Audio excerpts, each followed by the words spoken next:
Good evening and welcome back into Sports Talk ATL. I am Chase Earl, joined by Alex Lord. A lot to talk about. Braves are hot, 8-2 over their last 10. We got the Jax Ulbrich situation from over the weekend, but let's talk about the draft picks and really the draft class as a whole. Now that we know, we talked about Jalen Walker and James Pierce on Friday.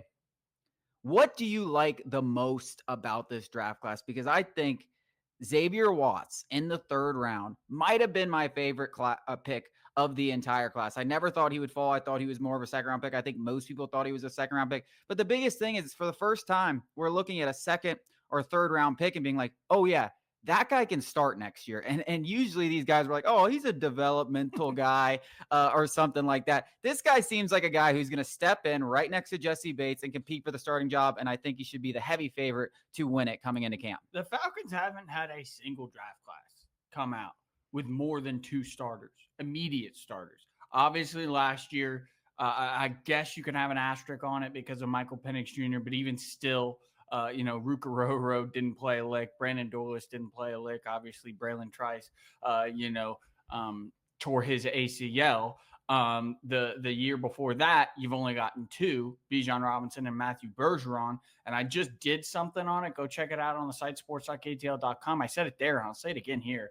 And I'm not trying to be the negative Nancy guy, but I think people need to cool their jets on Matthew Bergeron. Like, was he serviceable as a rookie? Yeah, definitely. But, like, people were acting like we've now got the best guard tandem in football. You just need to slow the roll a little bit. You need to pump your brakes. Also, we should really pay attention to him this year without a guy like Drew Dahlman next to him. You might overlook that aspect of him being a pretty solid starter last year.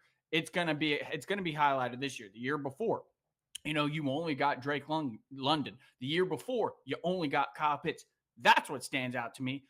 Really, 4 potential starters, day one starters, day one, week one. You're going to have, I think, at least 3 starters out there. You mentioned it, Xavier Watson, obviously the 2 first-round picks with Bowen potentially being that nickel starter. I mean, that is, for the Falcons under Terry Fontenot, unheard of. Yeah, I mean, if you have 3 starters is better than he's ever done. Yeah, and he had 5 picks in this class, and one was at the end of the 7th round. We had 9 in that 2021 draft. And I mean, if you even go a step further, I mean, they talked about how deep this class was, and when you saw the crop of undrafted free agents, that's something they talked about. But you're like, oh yeah, undrafted free agents, and then you actually saw the names that they got. Like Kobe Bryant. I don't know if I got any NCAA Ultimate Team players out there, but he was a stud. Guy's a superstar. And his thing was zone coverage. He runs a lot of zone coverage.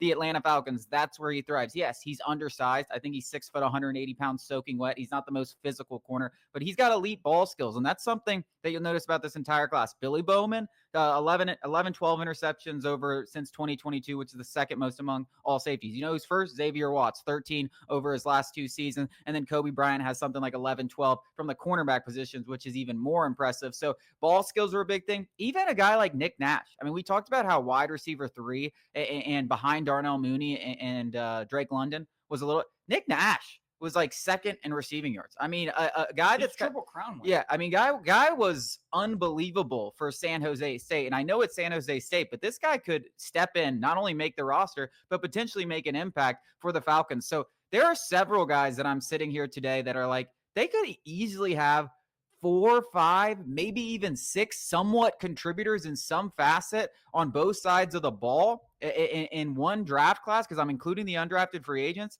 And even if they get like 3 or 4, I mean, better than anything Terry Fontenot's gone. That's what I'm saying is I don't want to say worst case scenario, but let's say, Billy Bowman doesn't win that starting nickel job. I think everybody expects Xavier Watts to maybe not come out of camp as the starter, but will eventually take over, ending the season as the starter. And I would venture to guess the same with Bowman as well. That nickel role has been something we've been trying to fill for Lord knows how long. And I don't expect that revolving door to change unless there is a guy that steps up that we haven't seen.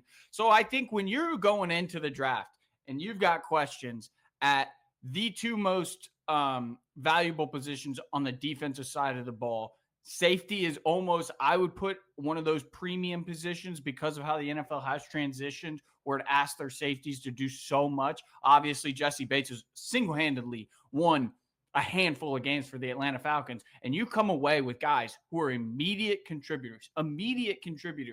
I don't know how anybody's sitting here. There's only a couple things Falcons fans have to complain about today, and that is the NFL draft. Kirk Cousins doesn't look great, and then the Ulbrich drama. Everything else is gravy, and those two things. I mean, honestly, I don't really care about either of them.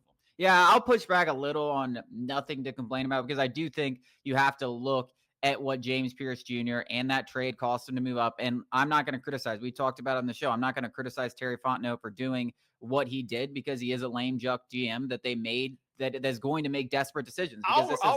Even if it doesn't work out, you can't be mad at Terry No, Fontenot. I agree. You can be mad at one person. Yeah, but the Falcons. Like I think the Falcons in general, like the people that make the decisions, allowing Terry Fontenot to continue to be the GM past the Arthur Smith thing, like all those things, and even Arthur Blank, reportedly had a big role in going back up there and trying to fix the pass rush. So you have a desperate owner, and these are what desperate organizations do. Now it could work out, it could not work out. But again, you're relying a ton on Michael Penix Jr. And we're all super excited. But, it's a first-year full-time starter. Like Kirk Cousins was 6-3. Can Michael Penix play like Kirk Cousins did the first half? Maybe, but also maybe not. And if you miss the playoffs and you don't have a first-round pick, that's not a good look. Like that turns out to be a bad trade. And also, let's be real about what James Pierce Jr. is. He's the ultimate boomer bust prospect. Like if this guy truly doesn't love football, and I talked to people who played against him in college, and the one word that came up a lot, soft. Now the guy's a freak athlete, but you see why 25 other teams passed on him. Can his athleticism and his skill set, because he's not just a pure athlete. Like he's got pass rushing moves. He's got unbelievable bend. He's got unbelievable speed. Like all of those things combined can make up for, hey, I don't like hitting people that hard. They can. But you understand why a guy like this, who looks like a DB at 6 foot, or moves like a DB at 6'5", 250 pounds, drops to 25. Because that guy really should be a top 5 pick. Yeah, we're doing the whole 2026 mock drafts. They're coming out right now. This time last year, 2025 mock drafts right after the 2024 draft, you couldn't find one without James Pierce Jr. in the top 10. Most of them top 5. And that's because he has the production to go along with all the physical talent that you talked about. And in terms of the concerns, they directly addressed them. I mean, Raheem Morris, Terry Fontenot, they went and sat down with him and his mama, looked him in the eye, kind of said, probably, no bull crap. Do you love football? Yada, yada, yada. And if they're comfortable with it, especially a guy, I think, like Raheem Morris, who, for all intents and purposes, is the exact kind of coach who should be able to get the most out of this kind of player because he's a player's coach. Everybody raves about him. He might not be able to manage a clock, but this feels like this is his specialty. Like if he can't do this, if he can't get the most out of James Pierce, he literally can't do. He cannot offer me anything besides a great smile and a 3-piece suit. I say it all the time. And this is like it. And it's not just James Pierce. It's Ruka Rororo. It's Brandon Dorless. It's Braylon Trice, who we haven't even talked about, but obviously he was a 3rd-round pick. Everyone was excited about. Gets injured in the first preseason game. So it's this entire group. I mean, it's even Jalen Walker. Like figuring out, hey, they said they're going to make him an edge. Like, are you going to be able to develop him into the pass rusher that we believe he can be? Because it's going to take some development. It's not a position he was playing full time. So all of these guys have their warts, incredible potential, have their warts. It's up to coaching to develop these guys. And that's where it's all gone wrong for the Falcons. Whether it was Dan Quinn, Mike Smith, all these years, they've taken shots on pass rushers, free agency, draft, and they come to Atlanta and they suck. They underachieve, and then they go somewhere else and they have success. I mean, John Kaminsky went out and had 8 sacks for the Lions. Fowler. Yeah, I mean, so they come here and they struggle with the Falcons, and that's coaching. Now, that's not to say Raheem Morris can't do better at that, but that's why we hired him, and it's time to see that come to fruition. Yeah, I'll go even a step further. And the Kyle Pitts, want in Kyle Pitts, questionable. I know a lot of Falcons fans have already written him off. I cannot quit this guy. He's like crack. I just see the freak of nature he is and just have him built up in my mind. That is an indictment, I think, on Raheem Morris.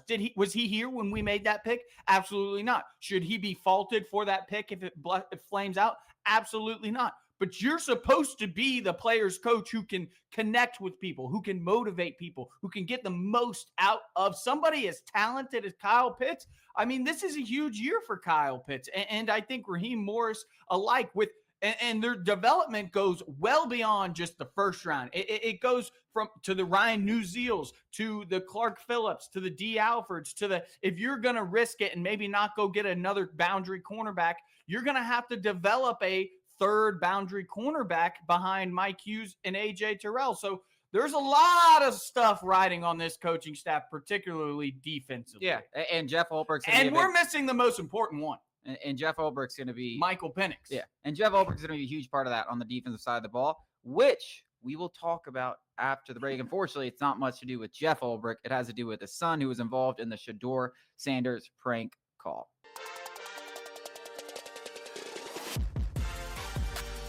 While most Falcons fans could take a lot of enjoyment in the way Terry Fontenot enjoyed this draft, we were all happy. People were PFF was giving us A minuses. We were giving ourselves A's. We were like, hey, Terry Fontenot, maybe this guy is cooking.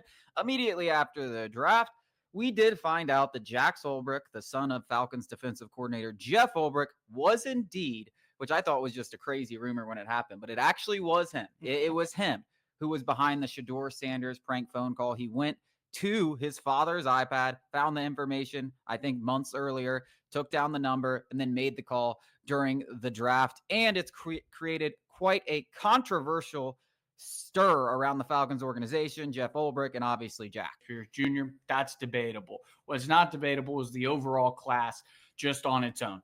Great draft. 5 picks. Nobody believed in Terry Fontenot, and he came away with potentially 4 day one starters, overshadowed by this. The only thing more predictable than that is this bull crap outrage. Is it awful? Is it cruel? Yes.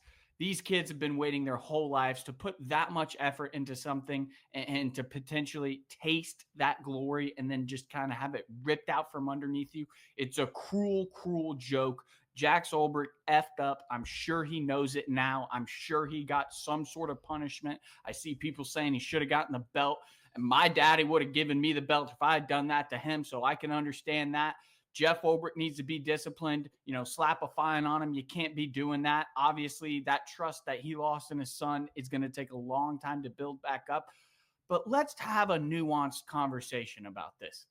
Like, there are so many worse things going on in the NFL that didn't gain this kind of traction is unbelievable. This stuff happened. It happened to Tyler Warren, to another guy this draft. It happened to Cooper DeJean last draft. It happens every single year. And the only reason that this one in particular is going viral, it's beginning the Monday news stories, is because it's Shedeur Sanders, because it's prime time, because of that very big fall in the NFL draft, when in reality, this is not as big of a deal. Talking about this kid needs to go to, I saw some very, respectable adults talking about this kid needs to go to jail. Jeff Ulbrich needs to be fired. If you did this at a Fortune 500 job, you'd lose it. You get sued, all this stuff. Can we please just take a step back from the computer, go outside, take a breath of fresh air, and actually talk about this like adults and have a nuanced conversation?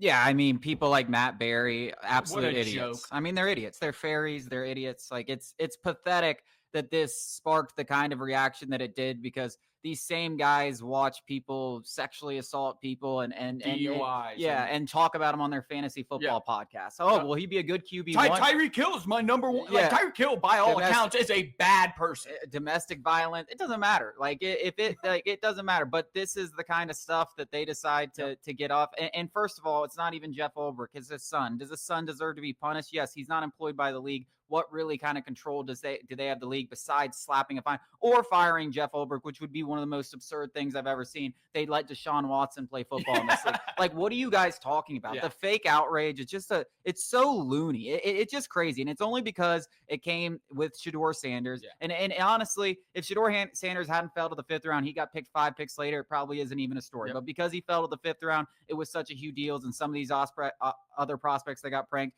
probably went 4 spots later. Like, it is so absurd, the kind of fake BS outrage that a lot of people, and it's not just this topic, on a number of topics, that they try to turn into some huge ordeal. It was stupid. It was funny. It was stupid. It was a stupid prank by Jax, but I just don't understand what we're talking about here. You want people to lose their jobs for this? You want people to go to jail? I mean, you would have thought by some of the outrage that you've heard for some of these people that he killed a kid. That's what I'm saying. Like, if you had no context, and I did an article on it, SportsTalkATL.com, and I went through Twitter and I compiled the craziest reactions I could find. If you just looked at those reactions without context to this, and I told you, what do you think they're reacting to? You would say something violent. You would say they assaulted a woman. You know, they are accused of sexually assaulting 26 masseuses. You know, that's what that kind of outrage would call for, not some kid.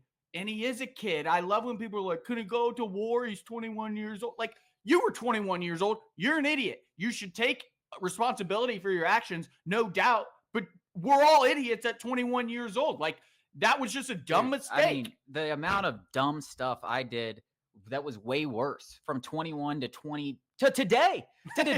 Maybe in the last 6 months, I've done something worse than prank call somebody. I think the worst aspect of all of this, if I was Jax Ulbrich, it would be my dad. It would be like my dad losing trust in me. Exactly. It's like I'm disappointed, son. Like that's, you're not mad. That's exactly the kind of conversation this is. Like a dad disappointed in his son. Like these people are like, okay, I love the people that are like, he's not a kid. Okay, he's not a kid. Whatever. Let's say he's 21. Let's say he's 40. Like, let's say this was an old man. What are you going to do? Beat him up? Yeah.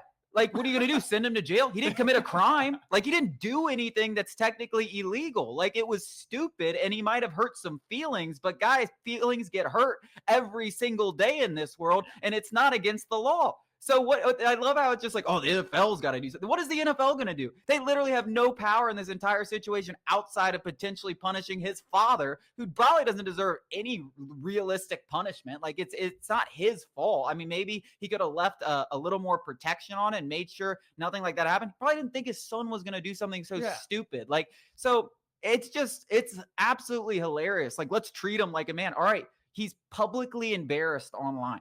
Everybody knows what his face is, and then he only weighs 160 pounds. Yeah.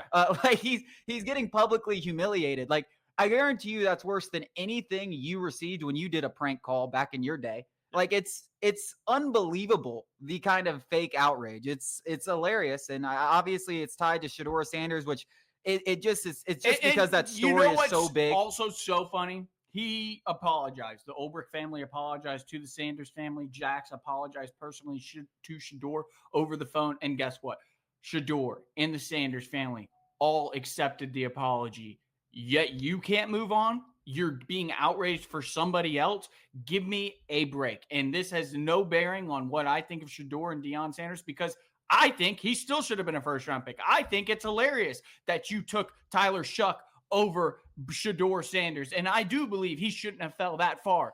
But this part of the entire, draft slide is just a non-issue for me. And it should be a non-issue for everybody. I'll tell you one more thing strictly about Shedeur and everything that he went through this week, and including this situation. For a lot of people that came in, and maybe he did handle, I assume he did handle the pre-draft stuff as poorly as possible. And maybe he did think, his poop didn't stink or whatever you want to say. Like, he was going to be a top 5 pick no matter how he acted. And obviously that wasn't the case, because in the NFL, the shield rules, and they're going to try to throw that down on any player that tries to challenge that, which is what Shedeur seemingly did. I thought, as much as he lost this weekend, the way he handled it and the way he handled this situation and everything in between, I think he showed that behind this charade that is, it's all about me, there's a person in there that understands what it's really all about. I think he was slightly in the public eye, if you paid close attention to everything, and the public eye, is paying close attention to his NFL teams. I think he kind of became a winner because of that, because I think he really handled it maturity, and I don't think a lot of people expected that from him. Yeah, I agree. I hope he succeeds. I can't believe Dylan Gabriel went in the 3rd round. That guy's a bum. He shouldn't even make an NFL roster. I can't. I mean, we could get into it. No, we got so much other stuff to do. We can go for one more minute, but Yes, him going the 5th round. Literally every single quarterback not named Jackson Dart and Jalen Milroe and obviously Cam Ward are bums. The amount of quarterbacks that go every single year in every single draft that go in the 1st round that have, I mean, think about the Kenny Pickett's, like guys suck. I mean, all these guys. I can't believe that was one of the craziest drafts ever. That was a 1st round pick. Yeah. Like, you're telling me Shedeur Sanders is not better than that guy, and acting like he wasn't good in college is such the most laughable stuff. There's a lot of people that are like trying to take the other stand, and that Shedeur wasn't that good. Maybe he was a 2nd round talent that fell because of all the antics. Stop it. He's not a 5th round talent. Just stop it. Yeah. Just stop. That's ridiculous. Shedeur deserved better, but hey, I think this experience is gonna do good for him, and I think he handled it really well. And I still believe Shedeur is going to have a good NFL career.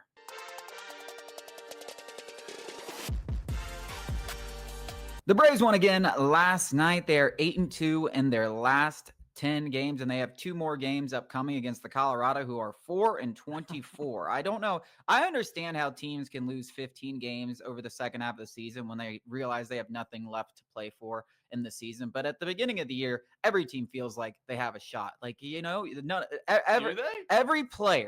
every player in every clubhouse goes into there thinking, oh, I can make the difference to make this team. No, nobody. Everyone has a glimmer of hope. Everybody. I don't know. Everybody. In baseball, yes, absolutely. This baseball is the only sport where a college team could beat a professional team on the right night. You get a Paul Skeens on the mound, you can go out there and win with a bunch of college dudes behind him because you shut them out. It's the one sport where anything can happen. In a 162 game season. All right, let me ask you a question. You think these White Sox players come in and they're like, guys, we can do it? I think at the beginning of the season, every single team they might be worse on paper than they were the worst team in baseball last year. And they're going to play harder. 4-24 to me to start out a season is unfathomable. Like, I can't believe, but that's not what this is about. This is about the Braves turning things around, and they're doing it exactly how we said they're going to have to turn things around, which is offense slugging. And as much as the Stars are starting to play like the Stars outside of Ozzie Albies, which we can talk about because a couple guys are struggling, it's the little guys. It's the Verdugo that continues to go up there and put up good at-bats, get on base, and get hits. I think he's hitting like 400 since that first game where he went hitless. It's the Eli Whites all of a sudden becoming an everyday outfielder. And it's even little nerdy-looking, glasses on, Nick Allen, who has a 530 career OPS, going out there and hitting 300. Now, I don't know how much of all those things are sustainable, but as long as those guys are producing at the bottom, this team's going to be really hard to stop. And that's what I think we are so used to, is that when you've got 6 all-stars, that when you have 3 quote-unquote little guys, that like anything that they give you is that much more of a difference because you've got 6 all-stars, 6 Silver Slugger-esque type hitters in the lineup. And that's what we always expected. And that's why the Orlando Arcia black hole, or even the left field black hole before the Profar, before all the other stuff, was like, we can overlook it because the rest of the group is going to pick it up. This is what we expected. Sean Murphy, Austin Riley, Matt Olson, Mike Harris, them doing their thing, and everything else is just gravy. I think that this is the exact formula the Braves are going to have to kind of ride until things can kind of be adjusted at the trade deadline, obviously reinforcements. But this kind of stuff is sustainable. Since the 0-7 start, after the first 2 series, the Braves rank in the top 5 in every single major offensive category, every single one. Runs, slugging, home runs, WAR, WRC plus, every single one of them. And that is something that is sustainable. While the pitching is going to have to be pieced together over the course of the next 140 whatever games, the hitting is here to stay. Yeah. Well, as long as Ronald Acuna Jr. gets back, Correct. Because Nick Allen and Eli White aren't going to continue hitting. But we only need them to just piece us together there. Yeah, but they're doing more than that. I mean, Eli White has been the sole reason we've won a couple of these games, and Nick Allen isn't too far behind. There's two. That's one of the things I want to talk about because a lot of people have been mentioning it, and it's possible whether Eli White can play shortstop, because I think as much as Nick Allen has played very well and he's fantastic defensively, the offense is it's fool's gold. You know, you go look at any metric, he's in like the bottom of the league. He has absolutely no power. He's not going to hit 300 the entire season. As long as he's playing elite defense, he's serviceable. But the question is, Eli White played shortstop in college, played shortstop in spring training, which tells me the Braves have at least considered the possibilities. And Eli White, though he has like 90 major league games under his belt, which seems unbelievable considering what he's done. Like Feels like he's been here forever. He's mashed in spring training for the Braves every single spring training. He's come up and he's played elite defense. He's 99th percentile in sprint speed and all this. And you see him mash right now. It's like, how does this game only have, you're telling me no team could have used him as a fourth outfielder? Seems a little bit ridiculous, but he's finally getting a shot at 30 years old and making the most of it. And if Nick Allen turns into tomato can at the plate, I do think there's a world where Eli White could legitimately find him. Just they'll try it out. If it's awful, they'll be like, okay, that didn't work. We'll have to fix something at the trade deadline, see if we can find something, see if we can work something else out. But they've been piecing this shortstop thing together for 3 years, and they have some options here. You know, trades obviously an option at the deadline. I don't know who exactly is going to be available. Nick Allen, hopefully he can keep this thing up. But if not, I wouldn't be surprised to see Eli White there either. One option is not Orlando Arcia. Yes, I mean, that guy's done. time in That's why I purposely didn't bring him up. Is completely over. I will bring him up because he's a tomato can. And, you know, there are moments in Braves history that he will be remembered very poorly. Even if he did have that all-star appearance, Nick Allen can be a tomato can. And because if Eli White can't play defense, Nick Allen will get the start no matter what, because he is so by far and away better than Orlando Arcia. And it's so crazy that Orlando Arcia doesn't have the wherewithal to realize that he was a zero at the plate, that he was like, maybe I should, you know, maybe lose a little weight, make sure my mobility is still there so that I can still be elite, or at least a well be above average defender at short. He's a below average defender at shortstop now. And that is purely, you know, his body. That has nothing to do with him forgetting how to play. His range is gone. Nick Allen's range is infinitely better. And with a lineup like the Atlanta Braves, shortstops defensively is always going to take precedence. Yeah, I agree. I mean, Orlando Arcia. Did I just waste my breath? Time as I agree. I mean, Orlando Arcia's time as the starting shortstop is over. I gave the three options are they trade for someone at the deadline, Eli White or Nick Allen. That's what they're at right now. Last thing I want to discuss, and this is on the bad side of things, Raisel, Iglesias, and Ozzie Albies. Iglesias, 6.30 ERA, even higher FIP. Ozzie Albies, obviously off to a bad start where he's hitting about 225, 640, 650 OPS. Has had a lot of big moments too this year where he just hasn't come through, and it's like usually been a weak fly ball. Concerns about either of those two? I think, well, both of them deserve the benefit of the doubt. Braves fans who are just already writing both of them off is pretty disingenuous. What are we, 28 games into the season? I mean, that's a tiny sample size in the baseball world. And these guys are both, Raisel Iglesias, no, but he is an all-star. He was an all-star caliber closer. And Ozzie Albies is a silver slugger and all-star. Might they be on a career decline? Perhaps, but let's, hold our breath. I think they deserve the benefit of the doubt. Ozzie's always been a streaky hitter. So, like, he could go on a 26-game hit streak and nobody would blink an eye. Now, I think Raisel Iglesias, I'm a little bit more concerned about, not because of him individually, but because the bullpen sucks so bad that if he is bad, like, we are in a dire position when it comes to our relief corps.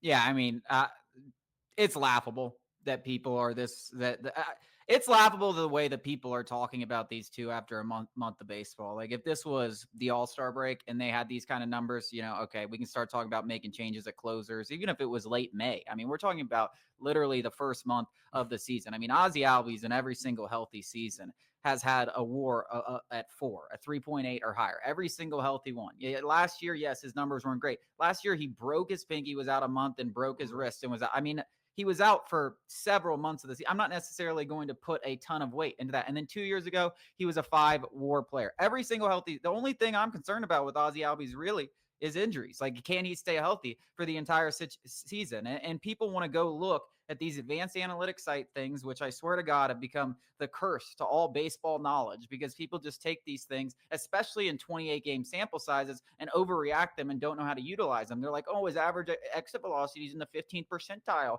His hard rate's in the 9th percentile. Guess what? Ozzie Albies has never been a guy that hits the ball hard. And literally, In his 5-war season, he was 37th percentile in those two things. So that's how much he has to make up to be the kind of player that he was. Like, he has never been a guy that hits the ball 90 miles per hour like you see from Matt Olson. He doesn't swing the bat hard. Well, he has a really heavy bat. Yeah. And he's never swung it hard. You know what he does? He lifts the ball over the fence and hit 30 homers at second base, which nobody else in the league does. And guess what? He has 4 of those. And guess what? He's a streaky hitter. Let's relax. Let's relax on these guys. Raisel Iglesias, I watched him last time out. Yes, he blew a save. Guess what? He was still throwing 97.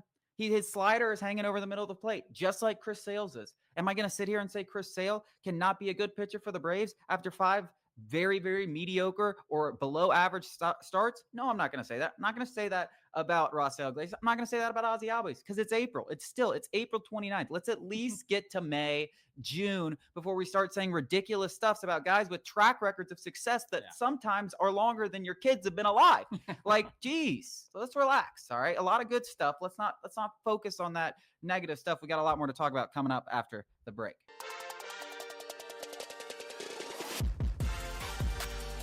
We got some interesting comments from Terry Fontenot about Drake London's situation. And the reason I say they're interesting is he's one of, I think he's the only player or one of 2 players in the top 10 picks from that draft class that hasn't had his 5th-year option pick.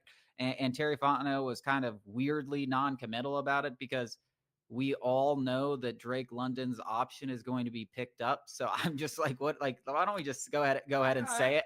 I mean, I think, I do agree. I would just be like, well, the fact of the matter is they're probably trying to extend him.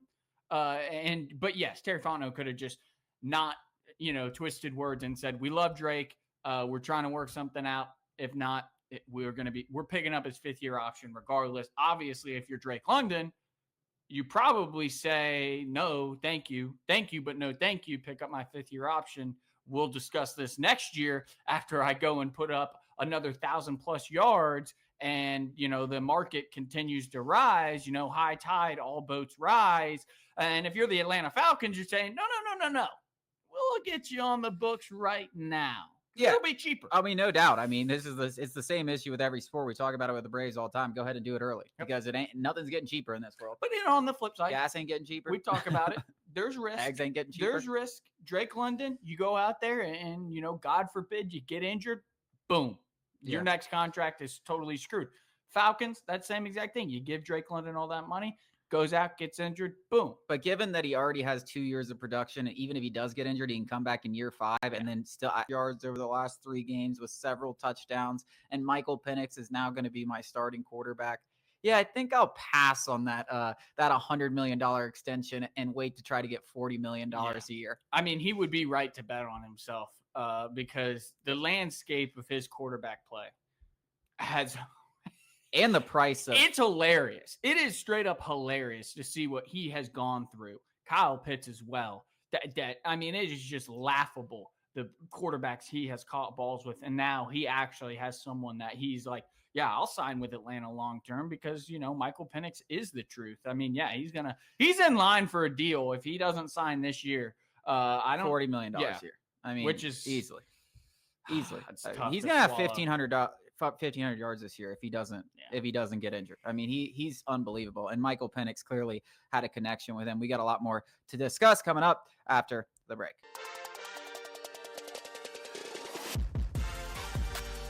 Switching gears here a little bit to the NBA playoffs, and our man, Georgia's man, Ant Edwards, he's quickly becoming really the world's, if you don't have a team in the playoffs, favorite player, because the guy is just a dog. And we talked about it nonstop last year, but you kind of forget about it because it's a year goes by and you're like, all right, who's going to win this NBA championship? And you're in love with the LeBron and Luka stuff. And then you just kind of realize, like, is Anthony Edwards better than both of them?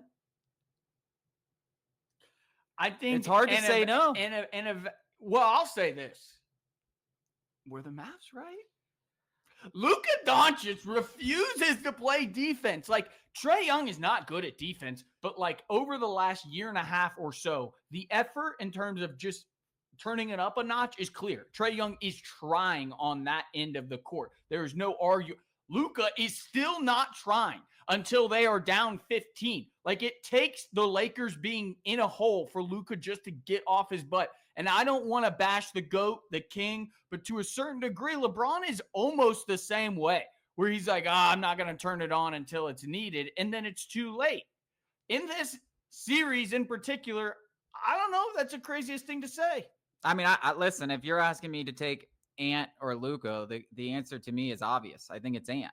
Like, I think Ant has established himself as a top 5 player in basketball. Like, he is unbelievable. And he's one of those guys that when the playoff time comes, he's a different animal. That's what's different. Like, he's like we talk about playoff Jimmy, and playoff Jimmy has been playoff Jimmy. He's been a totally different player since joining Golden State. And like, but it's a legitimate thing. Like that guy is chilling, you know, for 82 games a season. And then the playoffs come and it's like, I've been working. I just don't like really try in the games. I let them get their numbers. I'm chilling over here. And then that comes. But like, Ant doesn't necessarily do that in the regular season. I mean, he's a dog. He likes playing 82 games and giving it to you for 82 games because that's just who he is. But it just goes up. He's a real hooper. It just goes up a notch in the playoffs. And it's undoubted like that is what happens with Anthony. He's a better Jimmy Butler in the playoffs, in my opinion, just an absolute gamer. And I don't think it's ridiculous if he starts counting championships. So you're going to keep hearing those comparisons to Jordan and Kobe, because in terms of attitude and play style, it's the closest thing we've seen. I never thought, I thought in the moment, I was like, wow, the Knicks really did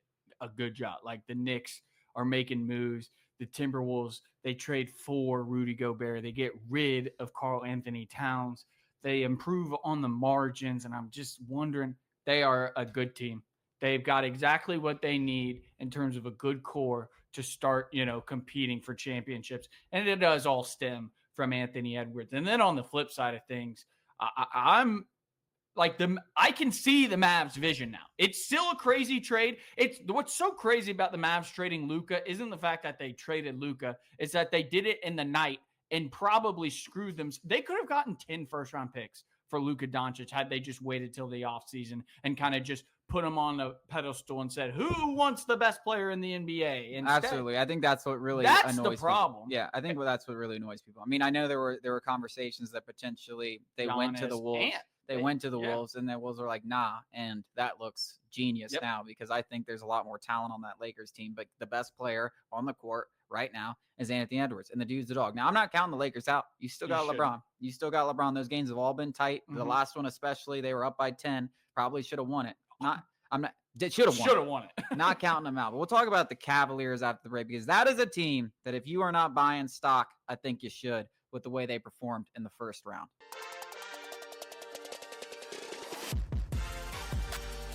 Wrapping up the show on a Tuesday night, the Cleveland Cavaliers, holy hell, what they did to the Miami Heat in the last 2 games of the series should be reported as a crime. Y'all want to talk about Jax Ulbrich going to jail? Everyone on that Cleveland Cavs team for what they did should be arrested for aggravated assault. It was disgusting effort, I thought, from the Heat in those last 2 games, but it didn't matter. I mean, what the Cavs did to them is they broke their will. That team can shoot as well as any team that I've seen in a long time, and they're as deep as they remind you of the Oklahoma City Thunder in terms of their depth. And Donovan Mitchell he's ready.